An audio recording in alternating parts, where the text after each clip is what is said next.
really happy to be here. Thank you to the New Jersey Association for Lifelong Learning for inviting us to be part of the conference initially, and now this virtual workshop. Sorry that we can't all be together in person, but really happy to be with you virtually. And also my excellent co-presenter, Jake Farbman, from the New Jersey Center for Student Success. I'm just going to provide, oops, sorry, my screen seems to be not wanting to move. I apologize. All these technology issues, right? Yeah. So I'm just going to provide a brief overview of APN and some data and information about some of the challenges and opportunities for people who are low income in our state who would qualify for the community college opportunity grant. So APN's mission is to prevent, reduce, and ultimately end poverty in our state. We empower partners and members, educate the community, and advocate together for solutions. We have a very diverse membership of organizations and individuals. We have regular meetings throughout the year, every couple of months. We do an annual poverty summit, do research, communications, and help look at solutions to ending poverty. So, Renee, I just grabbed the screen back. Okay, you did. Okay, yeah, so you have the PowerPoint. So thank you, because I don't know what's going on with my computer. Yep. But I appreciate that. Yeah. So you, like, as an old time film strip, you can just go beep and tell me to move forward, and I can move forward. Okay, sure. Okay. So I'm on What is Poverty Today? So 2 more slides down, I think. So the top number is the current federal poverty level for a family of 3. And the bottom number is what the minimum wage is currently as of January 1st of this year for somebody who can work full-time year-round. And that's the maximum they can get of full-time. So up until January 1st of this year, the bottom number was always lower until we started raising our minimum wage here in New Jersey. And so many people working at minimum wage or slightly above or right around that federal poverty level and barely able to make ends meet and are going without some basic necessities for part of the time. So if you can go to the next slide. So we know that before this crisis, there were a lot of needs. And so this is one of the longest longitudinal studies since 1968, looking at economic hardship in this case. And so you can see on the top left, by age 25, 30% of Americans have experienced some economic hardship. And then they go all the way over to the right there to that far right column. By age 60, 79% of people in our country will have experienced economic hardship at some point in their lives, right? We have 45%, if you look at the bottom, who will have received public assistance at some point, and 67% experienced unemployment, and more than half, 54%, will have lived at or below the federal poverty level. And we know that, you know, from the ALICE report, which stands for Asset Limited Income Constrained Employed, nearly 40% of people in our state and in our country, I think we lost the screen, but I'll keep going. Okay. We're struggling to make ends meet. And certainly now, with this current pandemic, this current public health crisis, it has only exacerbated the inequalities, the structural racism that existed before. And we see that in the disproportionate impact of people by this virus, and then the deaths, unfortunately. And there are a lot of great needs. I just saw this week that nationally, there's an estimate from somebody at Columbia, I believe a professor at Columbia, looking at the unemployment, the huge unemployment numbers. We may have 40 to 45% more people becoming homeless in the next several months to a year, right? And so it is a dire circumstance, but we need to find the opportunities and solutions like the Community College Opportunity Grant to help provide the supports for economic mobility for people to get back up and get back on their feet, right? You can go to the next slide.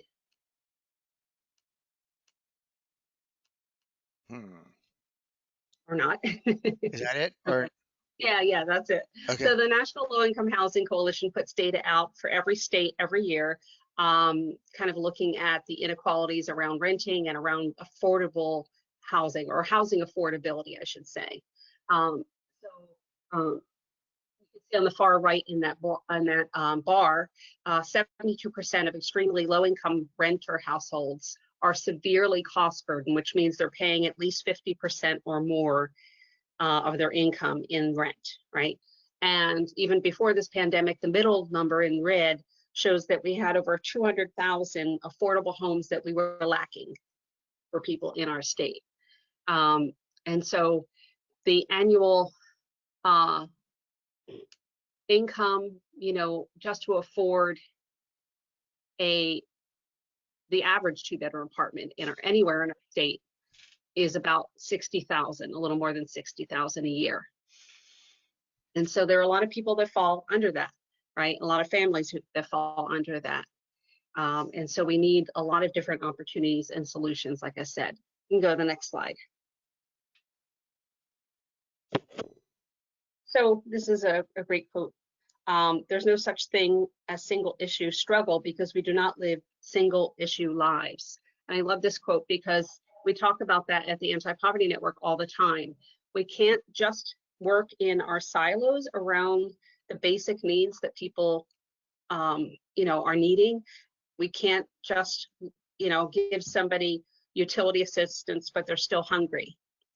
Can't give someone food, but they're still worried about paying the rent or mortgage next week or next month.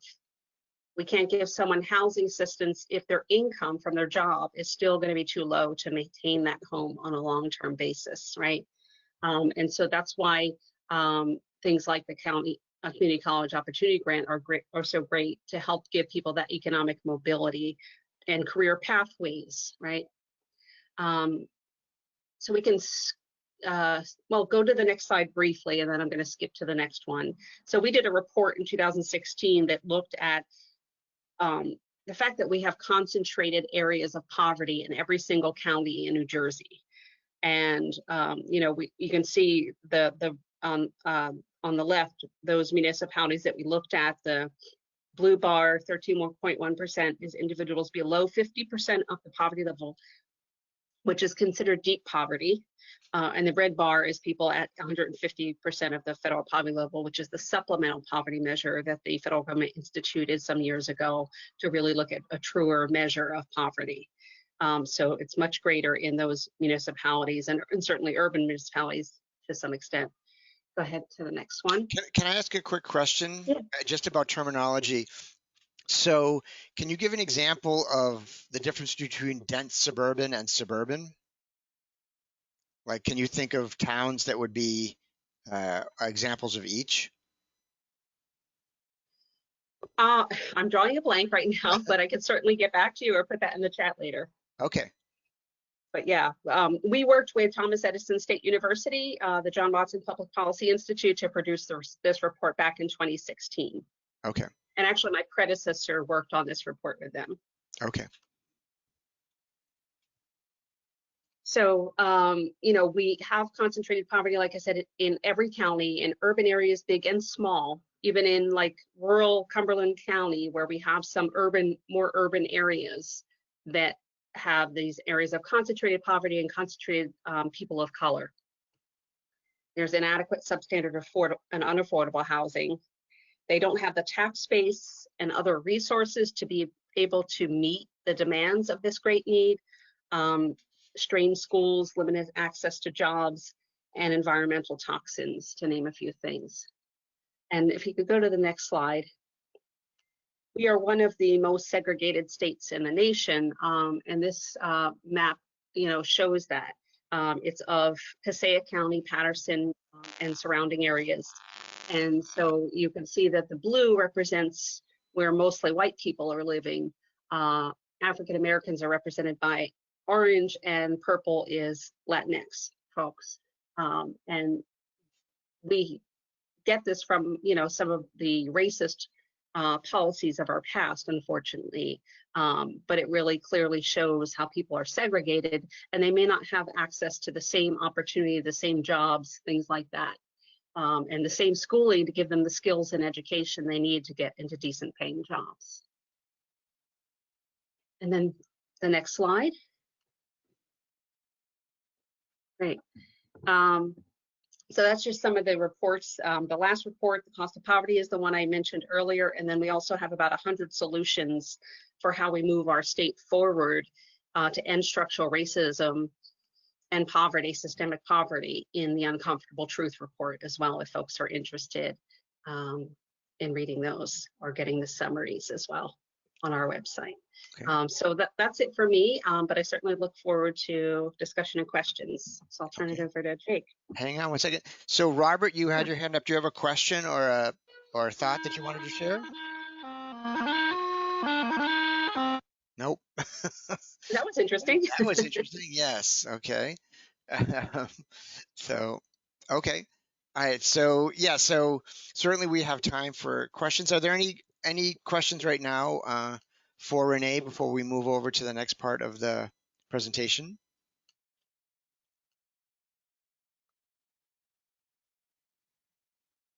I mean, I think the idea, Audre Lorde's quote about, there's no single issue struggle, people involved in adult education, this is something that, they've known for a long time, right? Mm-hmm.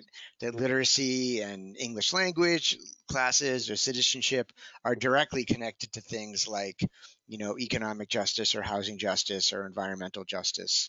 So, so I would think that adult educators understand, your call for multi-issued coalitions. Absolutely. And we need to look at all these solutions together. Yeah. Okay. All right. If there's no other questions or thoughts for Renee, I'll turn it over to Jacob. Thank you. And thank you, folks, for being with us today. Thanks for inviting me, Renee. It's always terrific to work with you all, and help address these critical issues. I'm reflecting on, as you were giving your presentation, I'm reflecting on the sobering numbers that we see each week of the just increased number of unemployment claims. I know we're well over 1 million people now in New Jersey who are unemployed, and it only speaks to the critical importance of the Anti-Poverty Network of New Jersey and the partnerships that you have built with organizations throughout the state to really move the needle in helping people. And that's one of the things I take a great joy in, is working with you, Renee, and our partners throughout the state to really make a difference in people's lives.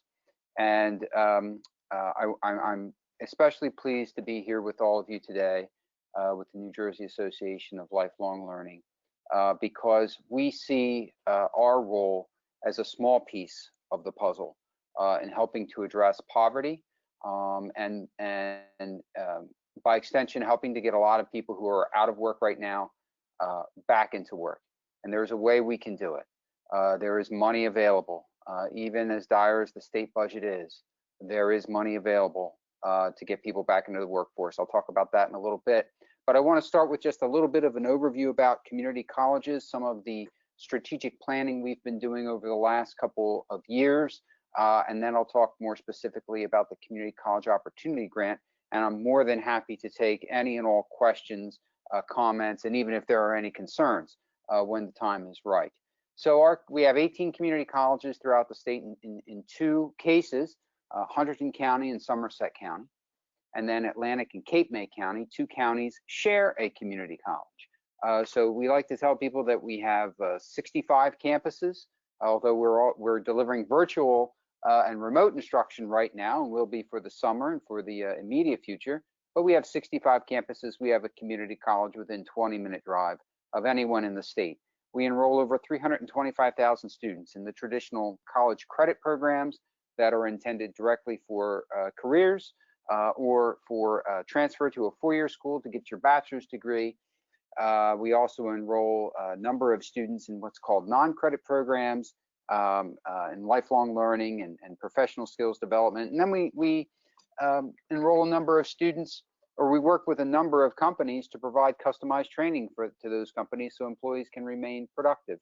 We have nearly 2,000 degree and certificate programs, and much of the work we have been doing over the last couple of years is to ensure that the state of New Jersey meets its ambitious goal that 65% of our residents hold some type of post-secondary credential by the year 2025.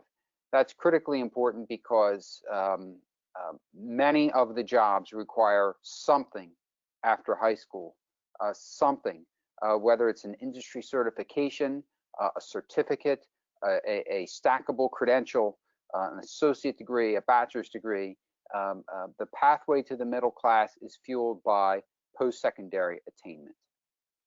Currently, I think our state, we're at 53% of our population holds a post-secondary credential, and we want to get to 65% by the year 2025. Next slide, please. So we've recognized that there are significant imperatives for the future of our state and the future of our residents. First, we have to be able to respond to a rapidly changing world. I heard a college president once say, the world's not changing, it's already changed. And it seems each day it changes even more. And with that, we have to ensure that more people hold a post-secondary credential, as I mentioned. People have to be prepared for change. They have to be able to be flexible and adapt to a changing labor market now more than ever before. We have to ensure that the residents of our state have access to a system that provides lifelong learning. Many of our folks that work in higher education, we like to tell people, once you get that associate degree, once you get that bachelor's degree, once you get that master's, once you get that doctorate, you're not finished. Life is about lifelong learning. I'm preaching to the choir here, to this association, but life is about lifelong learning and continuing to upskill and become more diverse in your skill set with what you can do. We have a strong focus on not just equality, but also equity. It speaks directly to the points that Renee made, and that the work that Anti-Poverty Network has done in pointing out racism and a lot of the policies that we have had in this state for many, many years. And we are also here today to hopefully build part of a broad partnership. We have a number of partners working with us. Anti-Poverty Network is working with us. New Jersey Institute for Social Justice is working with us. Hunger Free New Jersey is working with us.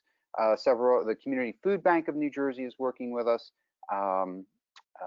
Educational Testing Service. We have a number of partners that are working with us in this vision of helping to prepare New Jerseyans for a rapidly changing world, and helping to provide access to lifelong learning.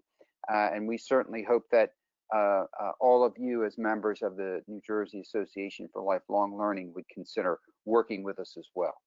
Next slide, please. So I mentioned we have to increase access to post-secondary education. We have very strong partnerships with our high schools to ensure that students have access to dual enrollment so they can take college courses while they're still in high school, get a head start on their education. We have instances where we have students throughout the state, hundreds of them, who get their associate degree in May and then get their high school diploma in June because of these strong partnerships with community colleges. They have 2 years of college under their belt before they even graduate high school. Hundreds of students throughout the state, and thousands, tens of thousands more who have at least 2 college classes under their belt before they graduate high school. We also do a lot of work with students who need, some call it remedial, some call it developmental education, who aren't quite ready for college. We serve 3,000 students a year through a statewide program so that they can upskill themselves and they're ready in college in math, or excuse me, college level math, college level English, so they don't have to take developmental education when they enroll in college. We need to build better partnerships so that we better serve adult learners. I'll talk a little bit more about that in a moment. Continue to close equity and opportunity gaps. This is important. New Jersey, while we are one of the top 10 states in terms of degree attainment, I mentioned we're at about 53% of our population. We're number 7 in the country. We used to be number 3 as little as 5 years ago. We're number 7 now, so we're slipping. we might be one of the highest percentage of the population with post-secondary credentials, but we also have the third largest post-secondary education gap between Caucasians and African Americans, the ninth largest post-secondary attainment gap between Caucasians and Hispanic Americans. So while we might be considered one of those top 10 states as far as degree attainment, we have significant gaps when you disaggregate the data and look at it by ethnic background. We want to continue to reduce financial barriers to students. The Community College Opportunity Grant is a tool that we can use to do that. And several of our community colleges are taking steps to offer specialized bachelor's degrees in career technical focused areas that the four-year colleges and universities do not serve. Next slide, please. Another priority. We want to continue to support the success of students. We are strengthening our career advising programs. We are expanding and strengthening student supports. We are expanding social service supports. I mentioned some of the folks that are working with us already. Before all of this hit, the Hope Center out of Temple University released a statewide report survey of New Jersey community college students. First time this has ever been done. We have about 40%, I think it's 44% of our students at community colleges before the pandemic hit. 44% are food insecure, meaning they don't have enough food for breakfast, lunch, and dinner. They might have enough food for one meal a day, 44%. Another 16% of our students are homeless. This is before the pandemic. So we certainly serve a diverse population of students in New Jersey. We are open door institutions, open access institutions. We take students wherever they are and we help to upskill them and get them to a point where they can get great jobs in the workforce or transfer onto a four-year school and be successful to earn their bachelor's degree and other degrees after that. But we announced that we launched a coalition to help reduce the needs for basic needs among students, addressing hunger, housing, transportation, childcare, things of that nature and stature. And we're also looking to reimagine a transfer culture where instead of looking at it as, okay, you get your high school diploma or equivalent, then you get an associate degree, then you get a bachelor's degree, and then who knows what else you might want to get if you want to go on and get advanced degrees. Looking at higher education through multiple entry points, where if you're an adult and you have some college, no degree, you can get some prior learning credit for the work that you've done in the workforce and apply that towards your degree and then get a degree for that. So multiple entrance points and multiple exit points. So after 2 semesters of being at community college, if you have to stop out for whatever reason, you have 1 or 2 or 3 micro credentials that qualify you to get a better job compared to having some college but no degree. So we're really doing a lot of work on reimagining what the transfer culture looks like, what the degree culture looks like as well. Next slide, please. Now, if we were an organization that sold automobiles, our product would be the car, the truck, the SUV. Well, we're an organization that sells learning. Learning is our product. And so we need to ensure access to valuable and relevant learning, making sure that the work we do is directly connected to business and industry, meeting the needs of those employers in New Jersey so that as we award degrees, certificates, credentials, our graduates get good jobs, period. Education is the key to get better jobs. Better jobs means increased income. Increased income means lifting oneself out of poverty. We want to upgrade the skills of those who are currently employed. We want to strengthen work-based learning opportunities. I'm going to talk a little bit about industry-focused collaboratives in a moment. We want to continue to build pathways between credit and non-credit. You know, we serve a lot of folks throughout the state in specifically targeted programs in management, in communication, in computer skills, so on and so forth. Can we assign credit to those programs so that it counts towards a degree, a certificate, a credential of some way, shape, or form? Other states are doing this. It's time for us to do it too. We want to continue to expand industry-valued credit-bearing credential programs so that they become stackable, so people can come in and out as they need at a community college, get a credential, a micro-credential after a semester or two, go into the workforce, come back, get another credential or another credential. You stack those together, you have an associate degree. Do a few more credentials, you stack those together, you have a bachelor's degree. Radically different than what higher education has been for hundreds of years. Again, I mentioned earlier talking about prior learning assessments, but also important is considering competency-based education. Instead of requiring higher education as seat time, fulfillment of seat time, what about competency-based education? Can you demonstrate that you have the skills needed to say you are successful in this course, as opposed to, okay, you've been here for 16 weeks for the hundreds of hours that were required, and you did your assignments and this, that, and okay, check mark, you get a grade, you pass, move on. Okay, next slide, please. So we want to continue to serve as community engines. You know, in many parts of the state, the community colleges are those crown jewels that serve as incubators of innovation, that are centers of community and civic and cultural engagement, that can really help public-private partnerships thrive. Example I can think of is many years ago at then Burlington County College, now Rowan College of Burlington County, had a business incubation park, part of the college, but small businesses, startup businesses could come to this innovation park, stay there for 1 to 2 years, get their feet off the ground, didn't have high cost overhead that they had to be concerned about, and it really helped launch those businesses.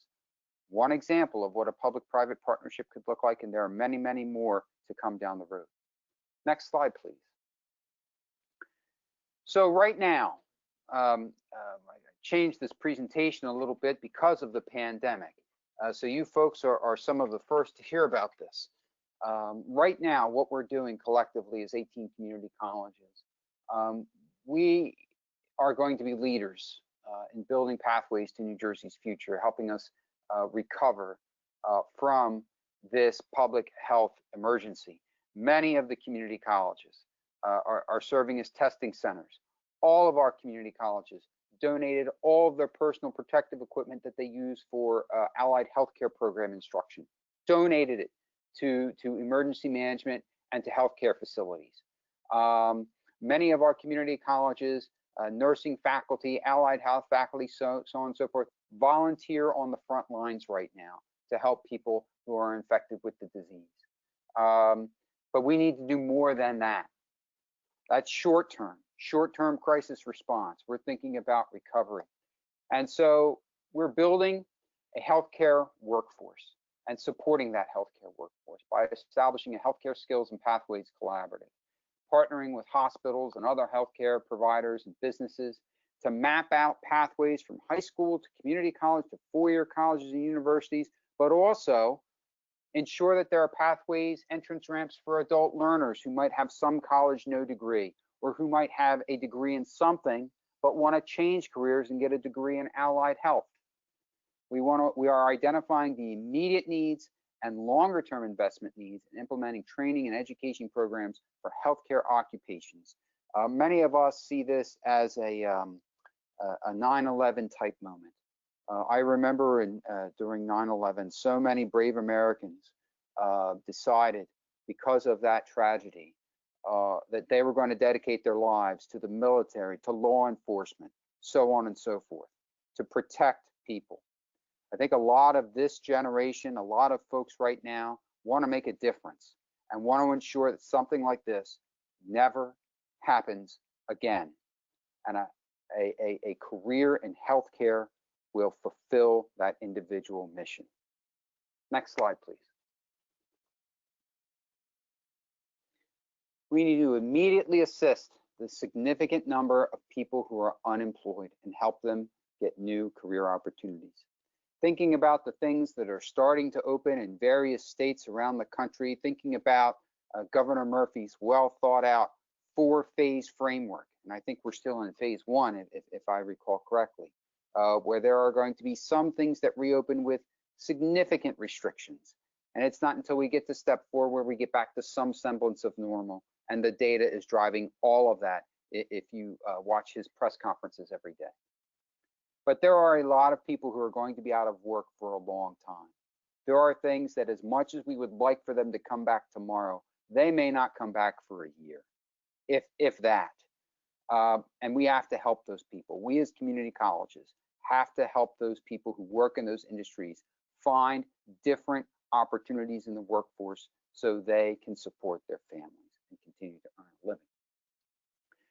We're building a collaborative effort among the community colleges, libraries, community-based organizations, statewide organizations, and the state workforce system. So there's a network that provides unemployed individuals the guidance and information they need to find new careers and jobs. We want to simplify the process for people. Not just multiple entryways for a higher education, but multiple entryways to find out how to get that higher education. We want to implement a retraining and reemployment strategy that delivers effective and efficient training to individuals so it prepares them for jobs and careers that are in need. Next slide, please. We want to continue to offer cost-effective and time-efficient pathways for post-secondary degree or credential. Look, folks who are out of work right now, they can't enroll in a 2-year program and take courses for 2 years. 2 years is too much time. We got to speed things up. So we're expanding our dual enrollment partnerships with high schools. I mentioned the work we're doing now. We have bridge programs for high schools and launch programs for high school graduates so that they can strengthen the transition from high school to college.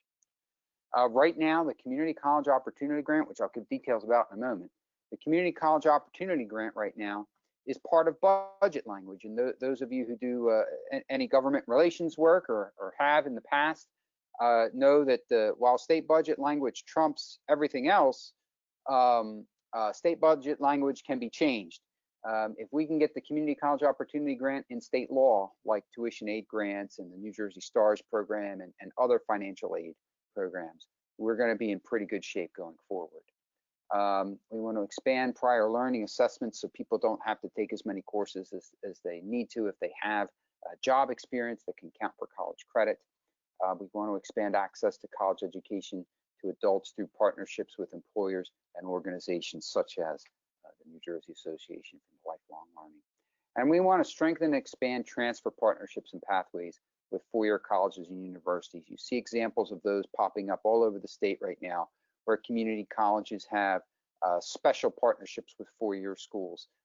2 of the colleges in South Jersey have these relationships with Rowan University.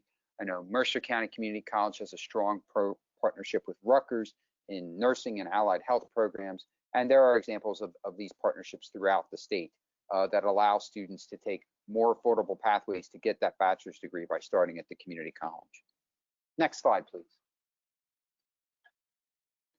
And finally here, as far as being a leader in the pathway to New Jersey's future, we want to provide workforce training and education programs that meet immediate critical labor market needs. So we've launched our pathways and skills collaboratives in healthcare, in technology, and in advanced manufacturing. Advanced manufacturing and technology were before the pandemic hit. As soon as the pandemic hit, we went into overdrive and launched the healthcare collaborative.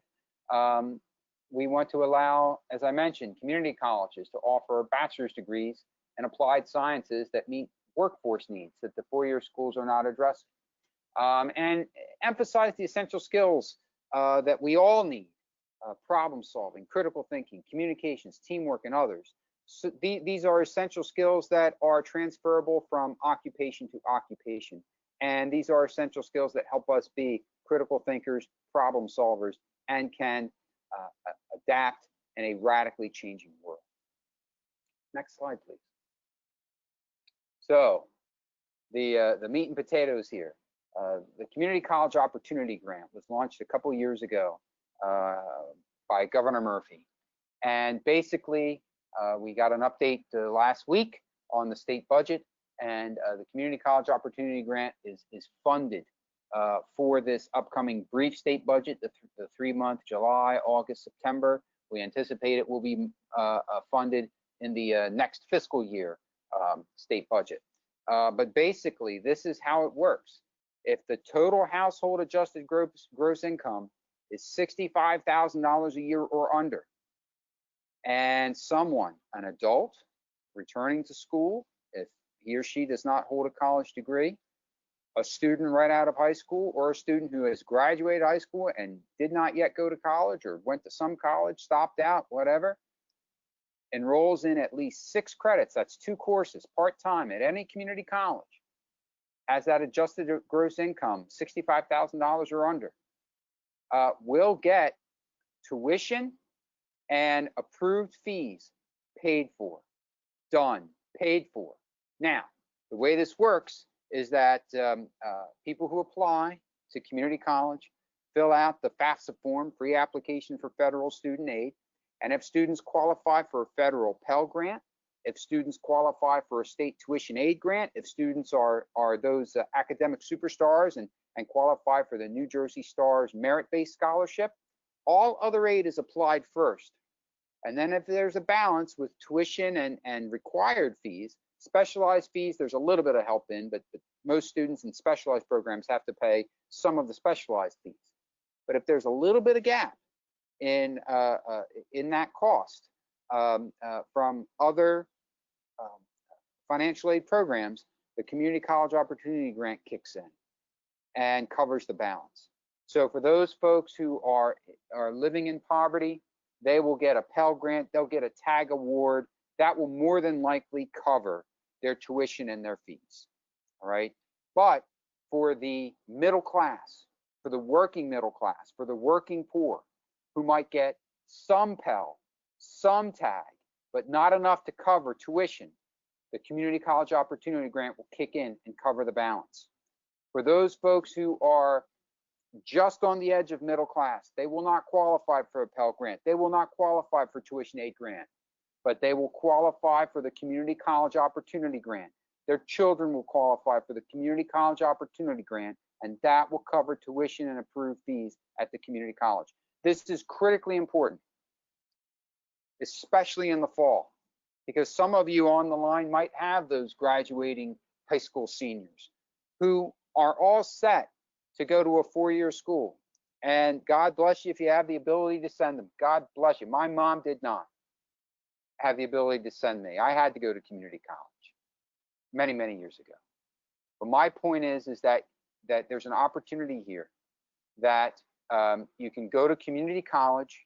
Your students can go to community college. You can get the Community College Opportunity Grant, and you're more than likely in the fall, I hate to break the news to you, more than likely in the fall, it's going to be online instruction. So you can choose, are you going to go to a 4-year school right away and pay out of pocket or borrow money, or are you going to go to community college because you're going to be doing online courses either way? Or are you going to go to a community college and do online instruction there, and quite possibly it be done for free? You only have to pay for, some minor fees maybe and textbooks. So there's a link here on the slides for more information about the Community College Opportunity Grant. But basically, we would very much appreciate any information you would be able to share with your colleagues, your friends, your networks, that this Community College Opportunity Grant, it is available. It's available for students right out of high school. It's available for adult learners who may not have a college degree or may have some college but no degree. We very much welcome all learners to come to community colleges. That is our mission. Our mission is to serve everybody, meet them where they are, and help them get to where they be so they can have successful careers. So I believe that's everything I have to say about the community colleges. I'll stop talking and happy to take any and all questions. And thank you once again for having me. Renee, thank you for inviting me. This has been a pleasure for me. So thank you. Okay, thank you for that overview. So I think at this point, Renee, if you wanted to make any comments, or we can take questions and comments from those in attendance.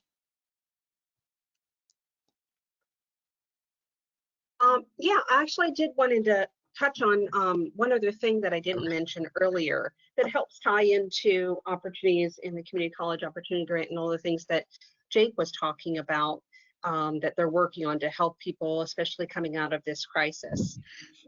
So APN has been working for about 2 years with New Jersey Policy Perspective on a blueprint, a plan to reform the welfare system in New Jersey, which is called Work First New Jersey. And the program for families is TANF, for temporary assistance to needy families. And many of you probably know this, but just letting you know, just in case. And then for individuals, general assistance, right?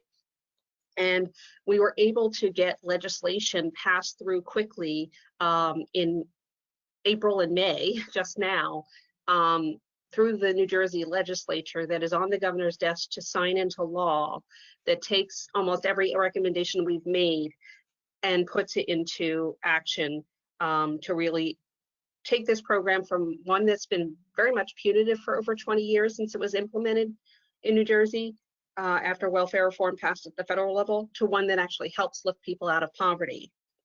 And there were a couple of big things in there I wanted to touch on. One is there are different ways that education and training would be expanded if this is signed into law soon. And it also it provides more opportunities for recipients in the program to go to apprenticeship programs and community colleges and vouchers to be able to participate in more diverse opportunities.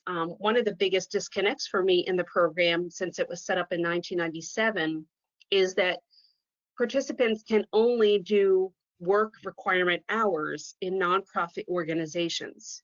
Yet our state has almost every industry, I would say, telling the state that we don't have enough skilled workers for the jobs that we have, right? And that's why we need more people in the community college opportunity grant.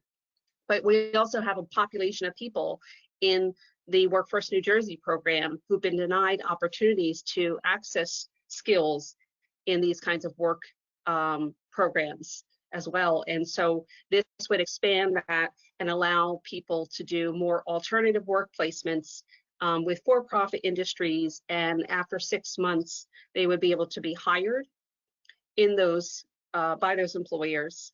And another thing that we put in the legislation is that if organizations, companies are receiving tax incentives from the state, that they would have to partner with a community organization in the community where they're creating jobs who will interact with TANF recipients or general assistance recipients to engage them in skill development, training, and potentially being open to those kinds of jobs as well. Okay, great.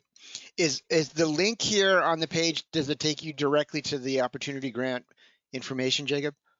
Yes, at the Higher Education Student Assistance Authority website, which is the state authority that coordinates all financial aid in New Jersey. Okay, great. So other questions or thoughts from folks? You can either raise your hand or, okay. Hi, Melanie, you got a question or a thought?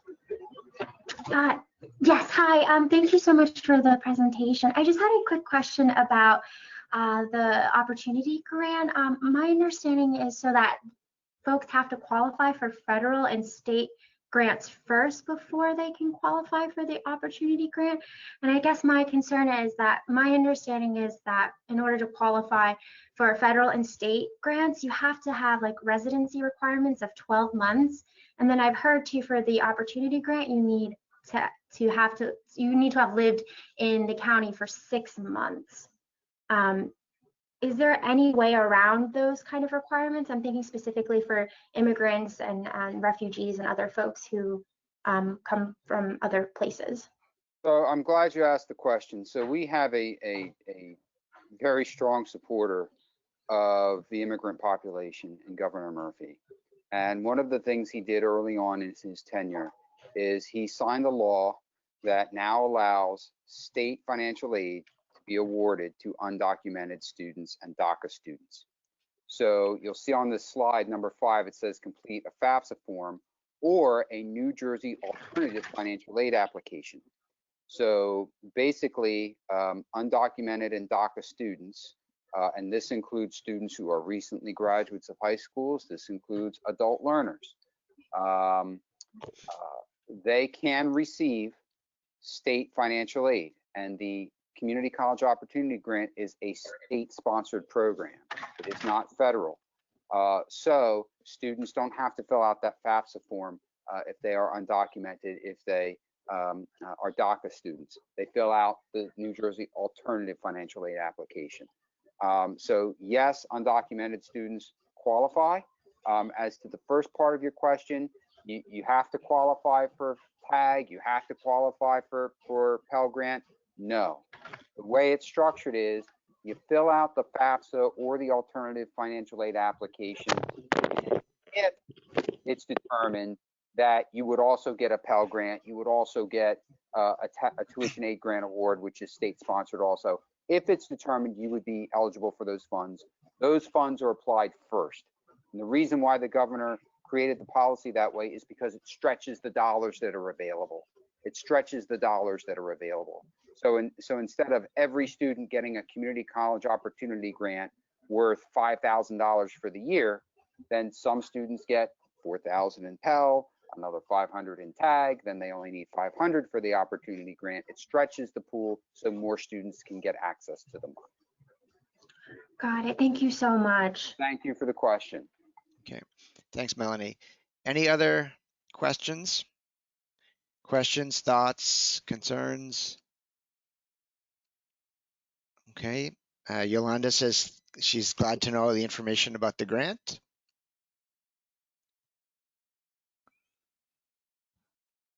So any questions about the Anti-Poverty Network in addition to the Community College Opportunity Grant?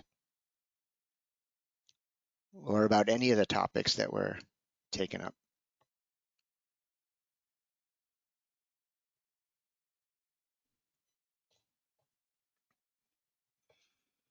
Okay. Renee, do you want to make a pitch for people kind of following the APN and how to follow the APN? Sure. We are a membership organization, and I actually got involved with the organization years ago when I was graduating with my master's in social work. And I have learned so much from all of the wonderful members of the network throughout the years that have helped me in my career and to where I am today. So I've always valued the organization. I've been on staff about 4 years now, but we, like I said, are a very diverse membership organization with nonprofits, advocacy groups, faith-based groups, unions, for-profit entities, anybody really interested in helping to solve the issues of poverty in our state.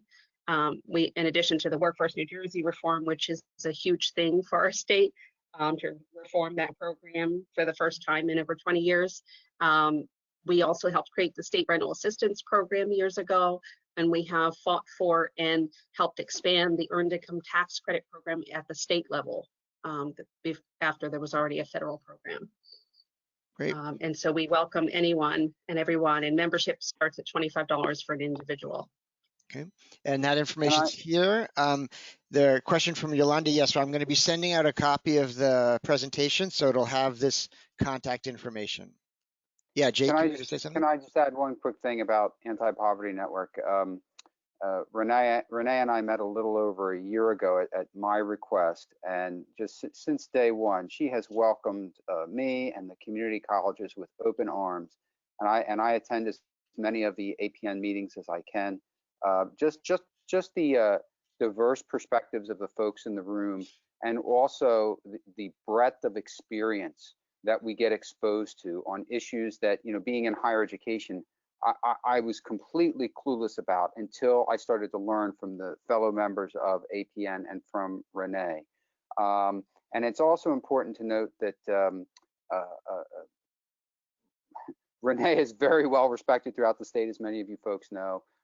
She has a seat on the recovery. I'm going to butcher the name of what the governor just announced a couple weeks ago, but the Recovery Advisory Board. Renee's one of the members, so she has a voice for those of us throughout the state who are working to help people who are unemployed, underemployed, so on and so forth. It's a wonderful organization to be a part of. And Renee didn't even have to buy me lunch for me to say that either. But it's a wonderful organization to be a part of. And I was shocked that until the community colleges joined through our Council of County Colleges, no other institutions of higher education were a member. So if there are any folks here who work in higher education, go back to your deans and your provosts and your presidents and say, we have to join Anti-Poverty Network. And that's my pitch. Okay. Thank you so much, Jake. Thanks. And we really value the partnership